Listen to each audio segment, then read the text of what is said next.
जनता देखना चाह रही है बदलाव।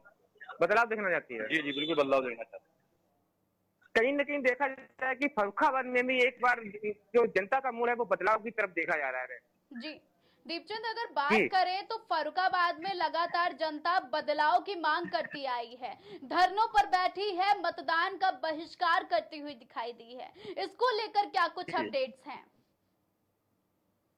जी बिल्कुल, आपको बता दें कि फर्रुखाबाद की जनता का कहना है कि साथ की विकास के लेकर के वोट किया जा रहा है, कई महंगाई के मुद्दे को लेकर के वोट किया है। वहीं हम फर्रुखाबाद के जो सांसद मुकेश राजपूत हैं, उन्होंने उनके भी कहना है कि फर्रुखाबाद में पिछले 10 जी वर्षों से पहले जो विकास नहीं हुआ उसे 10 वर्षों में कराया है। लगातार रोड की बात किया है, रोड में भी विकास हुआ है, फ्लाई ओवर कई बनाए गए हैं, जी गांव में भी बिजली विद्युतीकरण भी कराया गया है। ये जो भारतीय जनता पार्टी के प्रत्याशी उनका दावा है। दीपचंद, अगर हम बात करें बूथ पोलिंग की कि मतदान केंद्रों पर सुरक्षा की क्या कुछ व्यवस्थाएं की गई हैं, क्योंकि कई जगह से खबरें आई हैं तोड़फोड़ की, ईवीएम चोरी की। जी, हम फर्रुखाबाद की बात करेंगे। फर्रुखाबाद में प्रशासन इतना सख्त है कि परिंदा भी विवाद करने के लिए तैयार नहीं है, क्योंकि प्रशासन लगातार पोलिंग बूथों पर लगाया गया है, बिल्कुल तैनात है। कोई ऐसी बात नहीं है जो विवाद हो सके, बिल्कुल प्रशासन चौकन्ना है, कहीं भी जी कोई भी ऐसी घटना नहीं हुई है। आपको पोलिंग बूथ पर भी दिखाएंगे किस तरीके से प्रशासन को तैनात किया गया है। आप कैमरे के माध्यम से देख सकते हैं किस तरीके से प्रशासन सख्त है यहाँ पे। जी मैम। दीपचंद, अगर सुबह से लेकर हम अभी तक की बात करें, दोपहर तक की बात करें, तो किस हिसाब से मतदान होता नजर आया है? लोगों के बीच क्या उत्साह नजर आया है? जी बिल्कुल, बता दें कि उत्साह तो बहुत है, लेकिन गर्मी का समय होने के कारण थोड़ा धीमा मतदान जरूर हुआ है।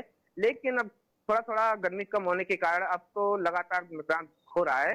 लेकिन देखा जाता है कि मेन बात यही है कि बेरोजगारी और मुद्दा ये सामने आ रहा है। लेकिन वही भारतीय जनता पार्टी की बात करें तो लगातार वादे कर रहे हैं कि विकास सबसे ज्यादा हुआ, गरीबों को राशन मिल रहा है, गांव में बिजली जो जो पिछली सरकार थी उसमें गांव में बिजली नहीं थी। जी और दूसरी बात यह है कि गांव में 15-15 घंटे बिजली नहीं आती थी जब दूसरी सरकार थी। अब भारतीय जनता पार्टी की सरकार में गांव में विकास हुआ है, गांव में लगातार सड़कें हैं जी भी है, गलियां भी हैं और विद्युतीकरण अच्छी तरीके से कराया गया है। जी मैम। दीपचंद, अगर बात करें तो फर्रुखाबाद में लगातार जनता ये कहती आ रही है कि यहाँ से चुनावी मुद्दों को लेकर बड़ी तेजी से जनता आगे आई है, लेकिन विपक्ष का भी मुद्दा, यानी कि विपक्ष भी धरातल पर उतरकर, फील्ड पर उतरकर पूरी दमखम के साथ सामने आया। तो जनता ने इस बार क्या मन बनाया है?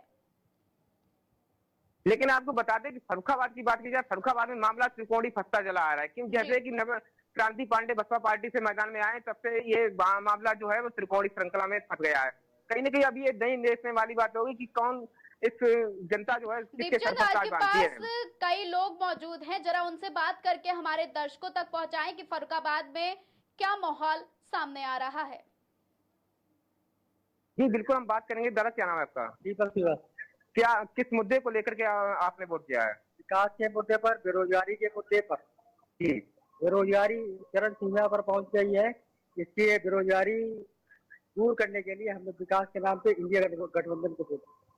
कहीं ना कहीं देखा जाता है कि जो भारतीय जनता पार्टी ने जो माफिया पे कार्रवाई की है, इस पर आप किससे संतुष्ट हैं? माफिया हर सरकार में होते हैं, क्या बीजेपी में माफिया नहीं है? बीजेपी में क्या रेप नहीं होती? क्या आप मानते हैं कि ये जो पिछली नहीं होती। जो गठबंधन की सरकार है उसमें माफिया थे, ये आप मानते हैं क्या? नहीं, माफिया तो थे, लेकिन उस समय सोशल मीडिया का जमाना नहीं था। आजकल सोशल मीडिया का जमाना है, अगर किसी का आप एक चांटा मारेंगे तो तुरंत वायरल हो जाता है। इस वजह से लोग क्राइम करना भूल गए, क्राइम नहीं होता। कहीं ना कहीं सरकार का प्रभाव, पार्टी का प्रभाव तो है। सरकार का कोई योगदान नहीं। पुलिस एक्टिव रहती है, इसे मानेंगे। भारतीय जनता पार्टी की सरकार में, भारतीय जनता पार्टी की सरकार में ही पुलिस एक्टिव रहती है। पुलिस एक्टिव है, पुलिस को बदनाम ना करिए।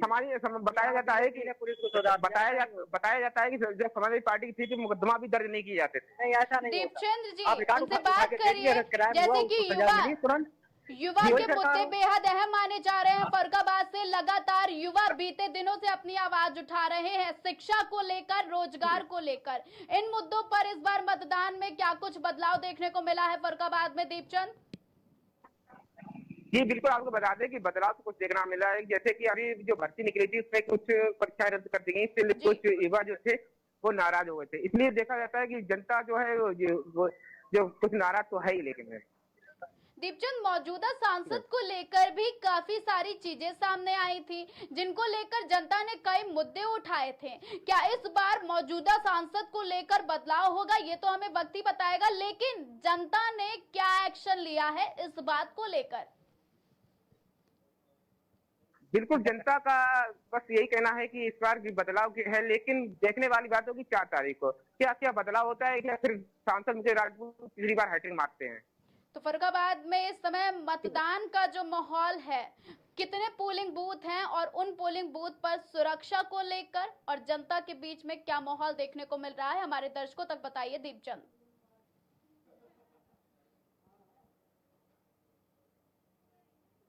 दीपचंद, आपको आवाज आ रही है?